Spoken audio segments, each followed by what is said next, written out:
Bueno, vamos a empezar la unidad 4 y parte de lo que vamos a ver son los tipos de prueba. Aquí en la unidad 4 tenemos todo el material que vamos a utilizar. Lo que necesitamos nosotros para empezar a ver la unidad 4 es ver esta parte que se llama lectura, que si le damos clic sería esta parte de aquí, donde tiene un documento muy completo donde evaluamos las técnicas de evaluación. Bueno, recuerden que una técnica de evaluación, este, también le podríamos decir unas pruebas de software, y nosotros debemos de verificar, o se recomienda que verifiquemos nuestro software, porque saben que el desarrollo de software es muy complejo. Entonces necesitamos detectar los fallos lo antes posible de entregarlo a hacer el deployment al uso común que va a tener el software. Entonces lo que tratamos de hacer es ir generando pruebas para detectar estas posibles fallas y que no nos cuesten más. Porque recuerden que todo esto que estamos estudiando es para disminuir los costos del desarrollo y que sea un negocio esto.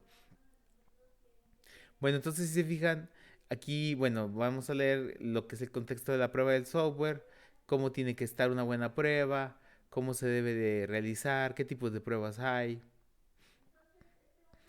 cuáles son los pasos para probar un software, el diseño de la prueba, generación de casos de prueba, definición de procedimientos de la prueba, ejecución de la prueba, realización de un informe de la prueba.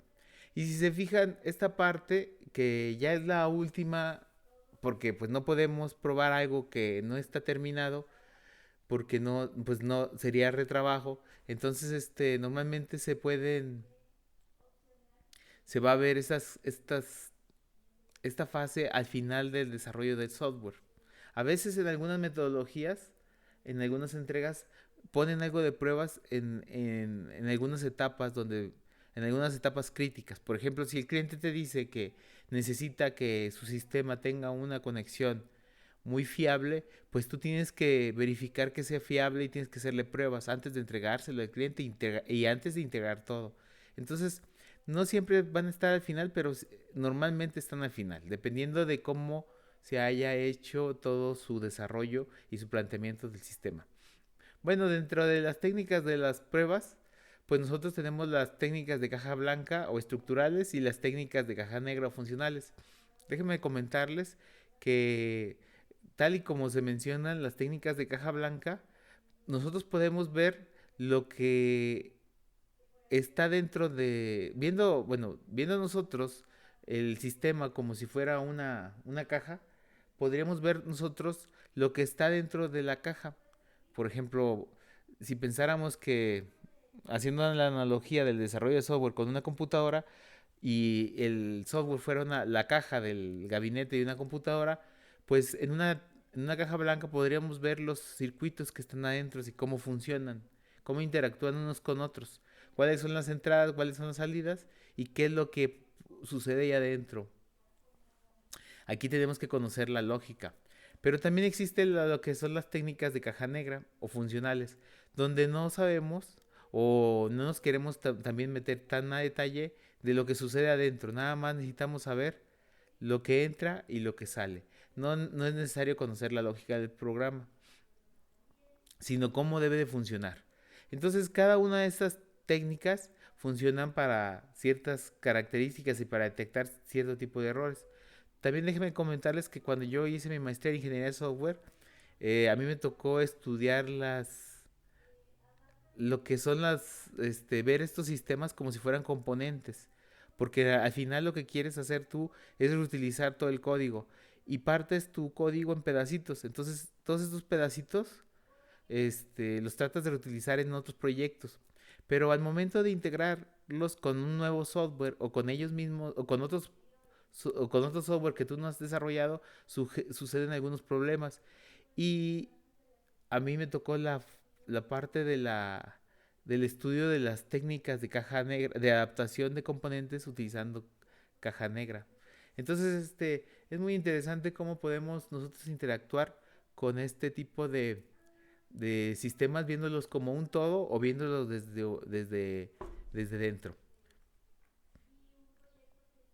Bueno, tenemos las técnicas de pruebas de caja negra y las de caja blanca. Como pueden ver, aquí está, sabemos las entradas y conocemos las salidas, y en la caja blanca conocemos la lógica y podemos ver cómo va el flujo del sistema y cómo va a funcionar por dentro.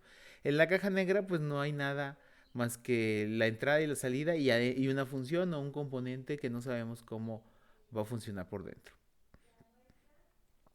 Bueno, van a leer aquí un poquito más a detalle qué es cada uno, lo que son las coberturas del camino, de los caminos, podemos ver cómo se va a ir comportando. Recuerden que todo esto es para probar nosotros que no haya errores. O sea, hay muchas formas de probar nuestro software y una de ellas es viendo qué es lo que esperamos y cómo se debe comportar el sistema. Cómo está creado el flujo. Aquí viene algo de la complejidad psicromática que ya se los había mencionado.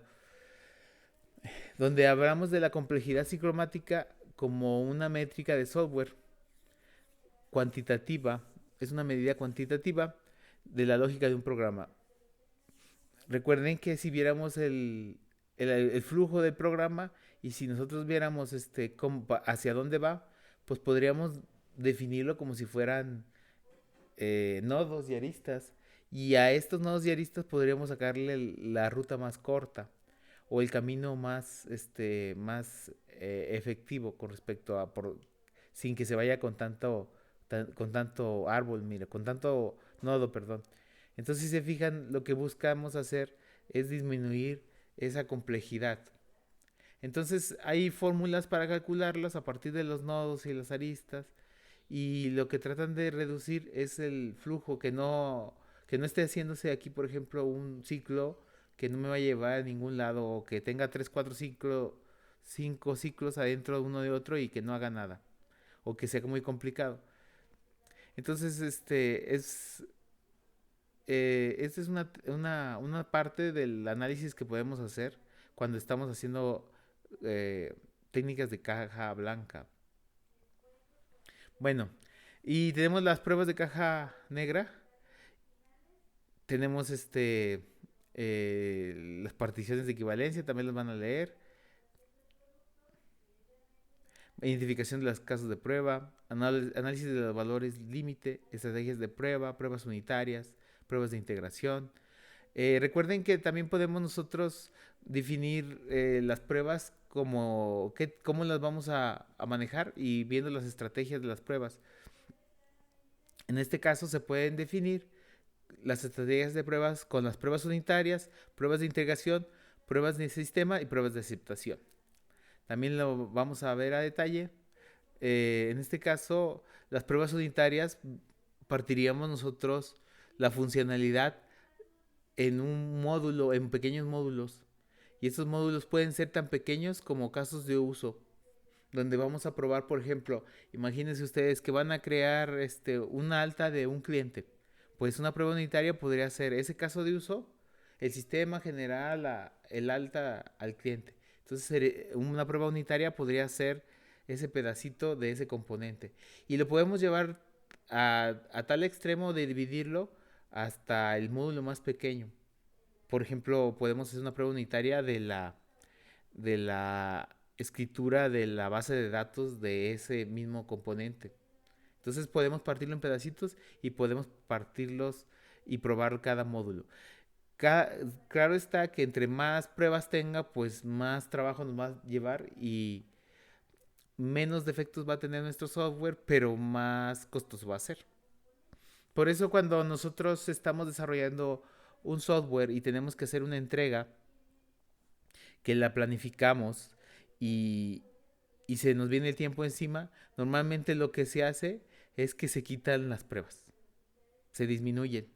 Al principio tú habías planeado que ibas a utilizar un mes para probar tu software y para entregarlo y para montarlo y hacerle una gran cantidad de pruebas. Y al final lo que haces es que vas reduciendo de un mes a una semana. Entonces esto pega mucho con lo que es la calidad. Y, y es lógico porque al final lo que quieres entregar es algo, ¿no? O sea, no te vas a poner a hacer las pruebas si no tienes nada que probar. Entonces, entonces es lógico, pero no es lo correcto. Pero al final, en la vida normal de un desarrollador, se van a dar cuenta que cuando ustedes planean sus proyectos de desarrollo de software, se van a encontrar con este tipo de situaciones. Bueno, tenemos también lo que son las pruebas de integración. Porque nosotros podemos decir que el software es muy complejo y es muy difícil desarrollarlo solamente una persona. Y normalmente lo que se hace es que se parte en pedazos y a ti te toca este pedazo y a ti te toca este pedazo y a ti te toca este pedazo. Y al final se tiene que integrar todo. Y muchas veces pues no van a estar trabajando de la mano uno pegado al otro. Entonces van a estar separados en diferentes horarios, diferentes zonas geográficas, a lo mejor diferentes idiomas. Entonces, cada uno tiene su propia lógica y se tiene que probar todo esto que se hizo, se tiene que probar la integración de cómo va a funcionar todo esto al mismo tiempo.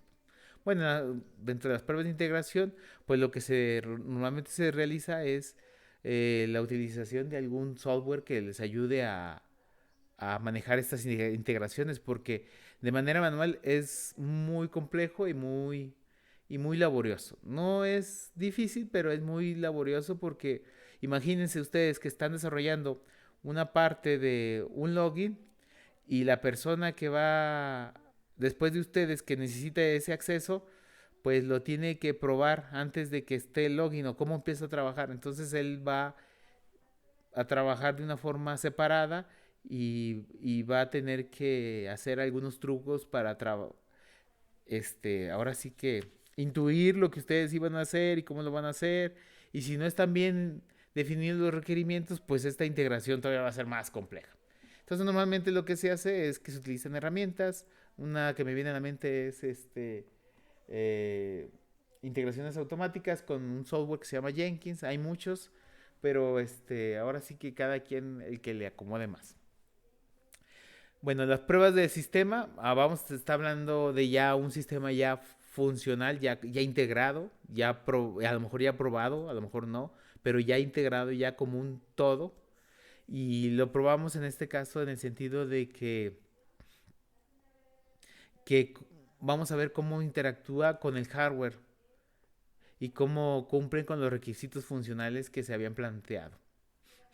Y ya por último tenemos las pruebas de aceptación, que al final, pues, si el cliente no acepta lo que se está desarrollando, pues es volver a regresarse o volver a tener un trato con el cliente para sacar los requerimientos que no fueron bien levantados desde el principio.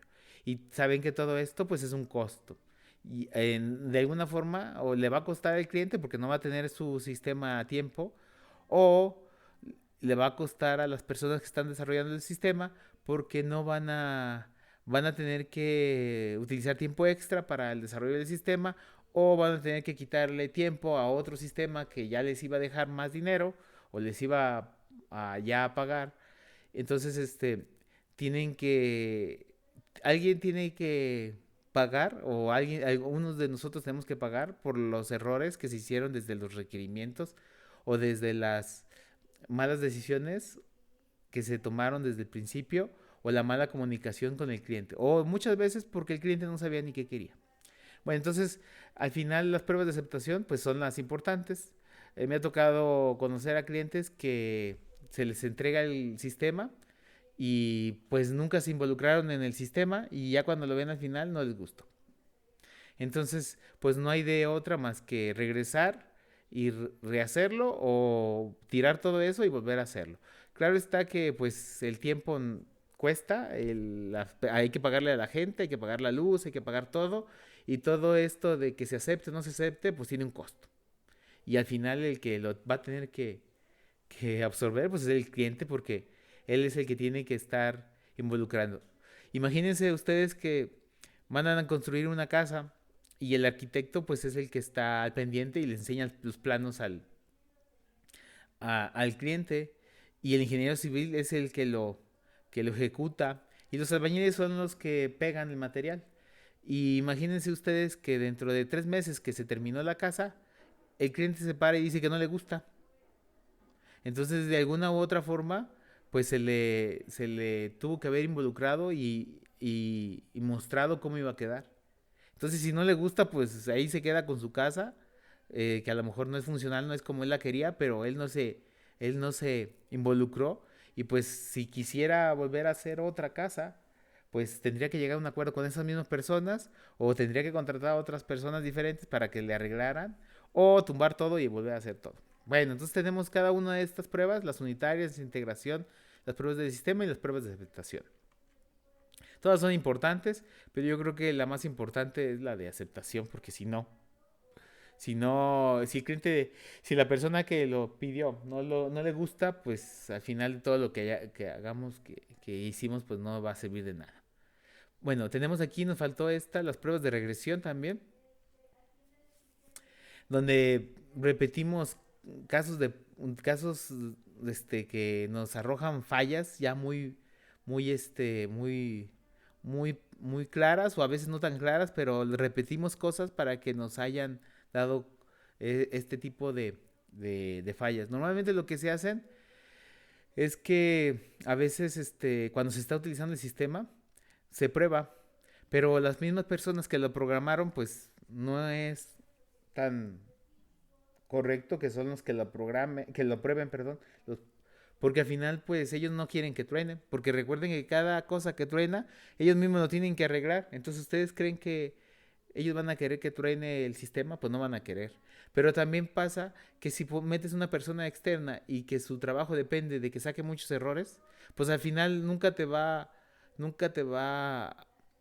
a aceptar el sistema y decir que está libre de errores. Porque recuerden que un sistema es muy difícil que esté libre de errores. La otra vez yo platicaba con unas personas y me decían que un sistema que estaba yo ayudando a desarrollar decía que tenía errores. Le decía, pues es lógico que va a tener errores. Si los errores, como en este caso, como lo que es un banco, que yo utilizaba la plataforma de un banco y estaba haciendo, ni siquiera estaba haciendo ninguna actividad, nada más estaba explorando en las opciones que traía. Me sacaba del sistema. Un banco tan grande que es transnacional tiene errores de ese tipo, imagínense un sistema más pequeño, pues claro que va a tener errores. Entonces tampoco no hay que tenerle miedo a los errores. Lo único que hay que hacer es que hay que capturarlos y cacharlos y no mostrarle a los usuarios las pantallas azules ni que se salga del sistema, sino tener el control nosotros de los errores. Normalmente lo que se hace es que cuando se le da el sistema al usuario, pues si tiene algún error o algo, se le monta alguna plataforma para que reporte esos errores. Siempre y cuando que todo esto esté en el mantenimiento. Eso es algo muy típico que se nos olvida y que a veces nosotros nadie nos lo dice en la escuela, pero el desarrollo del software, normalmente el ingreso a los programadores y el negocio donde está es el mantenimiento del software. O sea, por mucho que quieran ustedes cobrar un sistema, pues es mínimo con respecto a lo que van a cobrar cuando se le dé mantenimiento. Entonces ustedes tienen que prever que debe haber una etapa de mantenimiento, porque las personas que mandan o encargan un software quieren que tener su software y quieren que ese software ya nunca jamás nadie más le meta mano a su software y que ese software quede tal y 100% funcional. Pero hay muchas cosas que van cambiando. Simplemente imagínense un sistema de contabilidad o un sistema de nóminas. Al año, ¿cuántas variaciones no tendrán las leyes y las reformas hacendarias y los cálculos de los tabuladores de los impuestos de los empleados? Entonces, en algún momento se tienen que cambiar. Todas esas modificaciones, pues se tienen que cambiar. Y todas esas modificaciones son además de que se le tienen que dar mantenimiento al software. Porque si no se le da un mantenimiento al software, va a quedar ahí obsoleto porque no se va a poder utilizar. Y vaya que me he topado yo con muchos software que ahí están, dejan de ser utilizables y, y nada más se van deshabilitando los módulos. Por ejemplo, a mí me tocó una vez que yo quería imprimir todo el inventario de un sistema y preguntaba a mi jefe, oiga, ¿por qué no imprimimos el inventario? No, es que ya no funciona porque ya no está actualizado. Y entonces ese módulo pues ya se quedó ahí tirado, ya nadie lo usa y todos los módulos que tenían que ver con ese pues ya no sirvió. Por ejemplo, sacar los costos del inventario, pues no, ya no, porque ya no se llevaba el inventario en el sistema porque ese módulo ya no se actualizó, cambió los códigos de los inventarios y nunca se le dio mantenimiento. Entonces, para que tengan cuidado con eso y no le tengan miedo a los defectos y a los errores. Bueno, ¿alguna pregunta hasta aquí?